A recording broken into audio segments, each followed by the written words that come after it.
राम राम करने वाले का भगवान भी बुरा नहीं कर सकते। आप लोग कहेंगे उदाहरण दीजिए।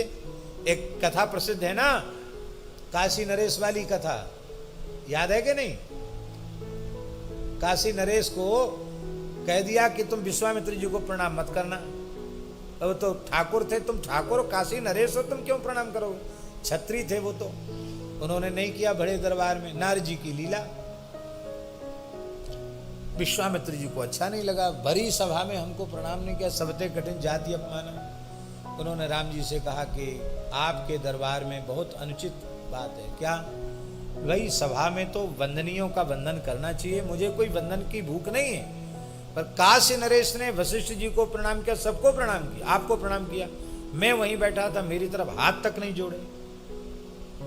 राम जी गुरु अपराध से क्रुद्ध हो गए। तुरंत राम जी ने 3 बाण तरकस से निकाल के रख लिए। बोले कल सूर्योदय नहीं देख सकता है काशी नरेश, मैं उसे दंडित करूंगा। अब महाराज विश्वामित्र जी तो राजी हो गए और काशी नरेश की तो हवा खिसक गई, तो होश उड़ गए उनके। अरे बोले नारद जी आपने क्या किया? बोले अब तो जो होना था सो हो गया, तुम चिंता मत करो, तुम्हारा कुछ बिगड़ेगा नहीं।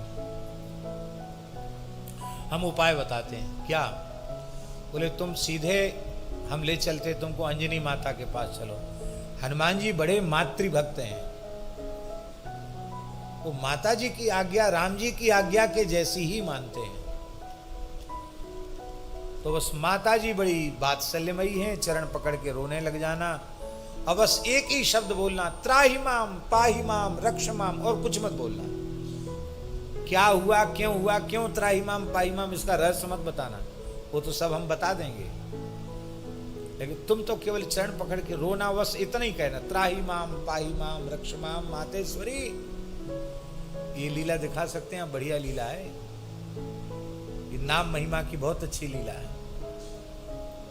आप दिखा सकते हैं, पिताजी चाहें तो लिख सकते हैं इस लीला को बढ़िया से। लीला करने योग्य लिखी जा सकती है, लीला बहुत अच्छी लीला। तो चरणों में प्रणाम किया। अरे चरण छोड़ो भाई, चरण छोड़ो। बोले नहीं, त्राहि माम पाहि माम रक्ष माम। तो माता ने कहा अभय हो जाओ, अब त्राहि माम पाहि माम में और अधिक नहीं सुन सकती, निर्भय हो जाओ, तुम्हारा इस ब्रह्मांड में कोई अनिष्ट नहीं कर सकता। बताओ तुम्हारे इतने दुखी होने का क्या कारण है? अब नारद जी, वो तो रो रहे थे, नारद जी ने वीणा बजा के सब बता दी, ऐसा हुआ ऐसा। अरे तो चक्कर में पड़ गई। राम जी अनंत कोटि ब्रह्मांड नायक सर्वे, अब कैसे होगा? बोले कवन सु काज कठिन जग माही, जो नहीं होए हनुमान जी सब कर दे। आज मंगलवार है, आज मंगल है कि नहीं? बोलो हनुमान जी महाराज की। बोले ठीक है, हनुमान जी आएंगे अभी, बस हनुमान जी को कह देना, सब बात बन जाएगी। माता जी ने कहा हनुमान को तो मैं कह दूंगा, हनुमान जी बचा लेंगे।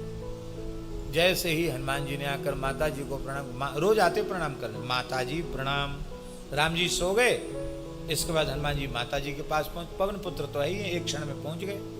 अब माता जी की थोड़ी चरण सेवा करते हैं, कुछ राम नाम सुनाते, कथा सुनाते, तब वहां से आते हैं।